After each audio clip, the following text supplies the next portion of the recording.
Salut tout le monde, j'espère que vous allez bien, c'est Sweety et aujourd'hui je vais vous apprendre comment faire un cornet. Alors suivez bien les étapes et c'est parti.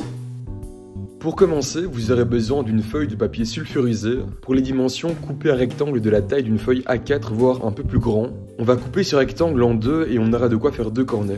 On plie la feuille de papier sulfurisé en deux comme ici en reliant les deux coins en diagonale pour savoir précisément où découper et on coupe avec une paire de ciseaux pour avoir deux triangles rectangles. Si vous êtes droitier, faites les mêmes mouvements que moi. Si vous êtes gaucher, évidemment vous inversez le sens des gestes et de la feuille de papier sulfurisé. On va venir abattre un angle comme ceci et le serrer pour créer le cornet. Ensuite on le roule sur lui-même tout en maintenant la base sans appuyer trop fort pour ne pas l'abîmer. Et on vient refermer le cornet en rentrant l'excédent de papier sulfurisé à l'intérieur du cornet.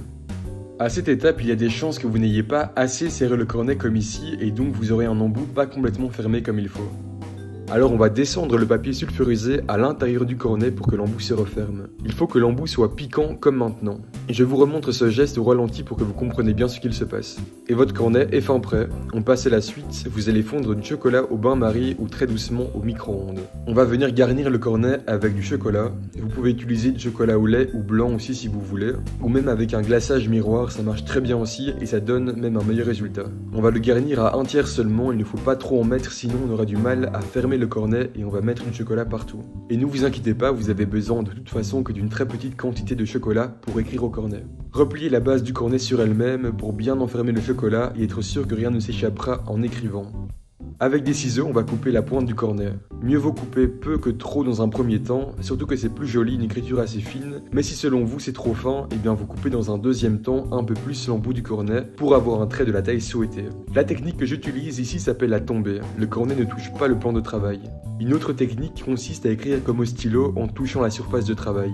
Gardez en tête que le chocolat doit être assez chaud pour pouvoir s'écouler correctement du cornet. N'hésitez pas à le passer 5 secondes au micro-ondes en position décongélation si le chocolat refroidit. Amusez-vous maintenant avec votre cornet, n'hésitez pas à rechercher des typographies qui vous plaisent sur internet et à les recopier pour décorer vos gâteaux. Aujourd'hui j'ai décoré mon fraisier au cornet, ce n'est vraiment pas ce que je préfère faire, d'ailleurs moi j'écris déjà très mal au stylo alors avec du chocolat on n'en parle pas. Mais ce qui est assez chouette en écrivant sur le fraisier comme ici c'est qu'il sort du frigo et que la pâte d'amande est bien froide. Si je suis pas content d'une lettre ou même que j'ai envie de tout recommencer, j'attends que le chocolat refroidisse et ensuite je le retire avec la pointe de mon couteau et je peux alors recommencer jusqu'à ce que je sois satisfait du résultat. La recette du fraisier arrivera elle demain.